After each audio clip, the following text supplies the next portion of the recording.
నమస్తే guys, welcome to day 2 of showing the life of a software engineer. ఈరోజు అయితే ఎవరైనా పొద్దున్న లేచి దేవుడి మొహం చూస్తారు, కానీ నేనైతే ల్యాప్టాప్ మొహం చూడాల్సి వచ్చింది. ఎందుకంటే దాని ముందు రోజు కోడ్ మర్చేయడం మర్చిపోయాను అనమాట. కోడ్ మ్యాచ్ చేసి వాకింగ్ అయితే స్టార్ట్ అయిపోయాను. ఐపీఎల్ అయితే ప్రతి టీం అయితే ఒక్కొక్క మ్యాచ్ అయితే ఆడేశారు. గెలిచిన వాళ్ళ గురించి మాట్లాడుకుంటే ఆర్సీబీ వాళ్ళు అయితే అప్పుడే కప్పు కడిగి పక్కన పెట్టండి మా కోసం అంటున్నారు. వాళ్ళకి చెప్పండి రా బాబు, ఒక గేమ్ నెగ్గితే ఎవరని ఫైనల్ నెగ్గాలరా బాబు.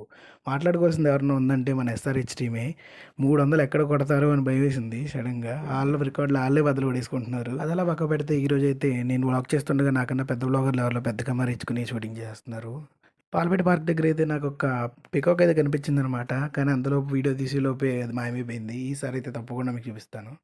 వాకింగ్ కంప్లీట్ చేసుకుని వచ్చే లోపు మా వాడైతే సేమియా ఉప్మా చేయడం స్టార్ట్ చేస్తాడు. సేమియా ఉప్మా అయితే చేస్తాడు. తర్వాత అయితే మనకి కటింగ్ సెక్షన్ అనమాట ఈరోజు. చిక్కుడుకాయ కూర అయితే వండేశాడు ఈరోజు. సూపర్గా ఉంది, అసలు మామూలుగా లేదు. తర్వాత ఆఫీస్కి అయితే స్టార్ట్ అయిపోయాము. ఆఫీస్ నుంచి వర్క్ అయిపోయిన తర్వాత ఇంటికి వచ్చేసి పాప్కార్న్ అయితే వేసాను అనమాట. డిన్నర్‌కి అయితే చపాతీ చేస్తా. చపాతీ చేసిన తర్వాత తింటూ అలా ఐపీఎల్ చూస్తా. మ్యాచ్ అయితే అయిపోయింది గానీ, మా వాడు కోడి మ్యాచ్ చేసి యుద్ధం అయితే అవ్వలేదు. నేనైతే పడుకుంటున్నాను, మరి ఈడెప్పుడు పడుకుంటాడో తెలీదు. సబ్స్క్రైబ్ చేయండి గైస్.